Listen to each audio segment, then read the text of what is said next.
नमस्कार, news for nation देख रहे हैं आप और मैं हूं अदिति आपके साथ। अगर आपके पास भी ज़मीन के कागजात हैं जो आपके संदूक या फिर अलमारी में पड़े हैं, अगर ऐसा है तो आप तैयार हो जाइए क्योंकि आपको बिहार सरकार सम्मानित करने वाली है। जी हां, बिहार के डिप्टी सीएम विजय कुमार सिन्हा, उसी के साथ साथ बिहार के राजस्व एवं भूमि सुधार मंत्री, उन्होंने ये ऐलान किया है कि ऐसे कागजात जो भी ढूंढ कर निकालेगा उनको बिहार सरकार सम्मानित करेगी। लेकिन क्यों और भी क्या है बात इस मामले में, चलिए सब कुछ आपको इस रिपोर्ट के जरिए समझाते हैं।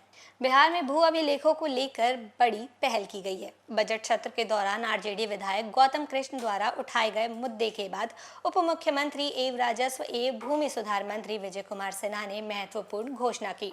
उन्होंने कहा कि जिन जमीनों के मूल दस्तावेज उपलब्ध नहीं है, उन्हें खोज कर उपलब्ध कराने वाले व्यक्तियों को सरकार भू योद्धा के रूप में सम्मानित करेगी। सरकार का उद्देश्य है कि पुराने और गुम हो चुके भू राजस्व अभिलेखों को व्यवस्थित कर जमीन संबंधी विवाद कम किए जाएं।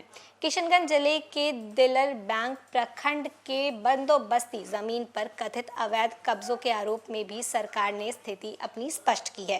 ठाकुरगंज के विधायक गोपाल कुमार अग्रवाल ने दावा किया कि पिछले 40 वर्षों में भूदान और लाल कार्ड के तहत स्थानीय दलित, आदिवासी और गरीब सुरजापुरी मुस्लिम परिवारों को दी गई जमीनों में से लगभग 90 एकड़ भूमि पर पिछले 10 वर्षों में पश्चिमी बंगाल के मालदा और मुर्शिदाबाद से आए बाहरी लोगों ने कब्जा कर लिया था।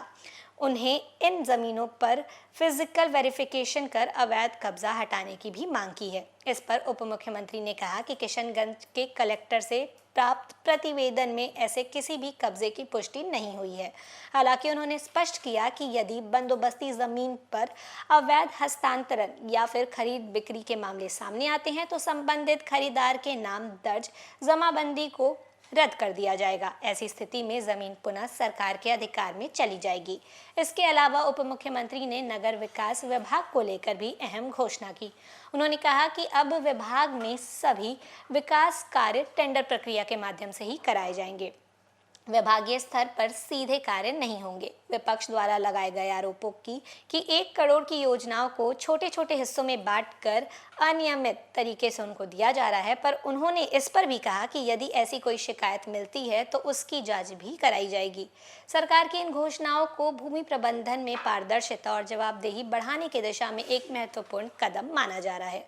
भू योद्धा सम्मान के जरिए जहां आम नागरिकों को जमीन के दस्तावेज खोजने और संरक्षित करने के लिए प्रेरित किया जा रहा है, तो वहीं अवैध कब्जे और अनियमितताओं पर भी सख्ती का संकेत दिया गया है। सरकार की इस पहल को प्रशासनिक सुधार की दिशा में एक ठोस और अहम कदम माना जा रहा है। वर्षों पुराने भू अभिलेखों के गुम हो जाने से ग्रामीण क्षेत्रों में जमीन विवाद, म्यूटेशन, उसके साथ साथ इन सब बातों की समस्या जो है वो और ज़्यादा बढ़ती थी। कोर्ट कचहरी के मामले भी बढ़ते थे। लेकिन अब भू योद्धा सम्मान के जरिए सरकार एक तरफ से आम नागरिकों को, पूर्व कर्मियों, उसी के साथ साथ अभिलेखों से जुड़े जानकार लोगों को आगे आने वाले दिनों में राहत के अवसर दे रही है।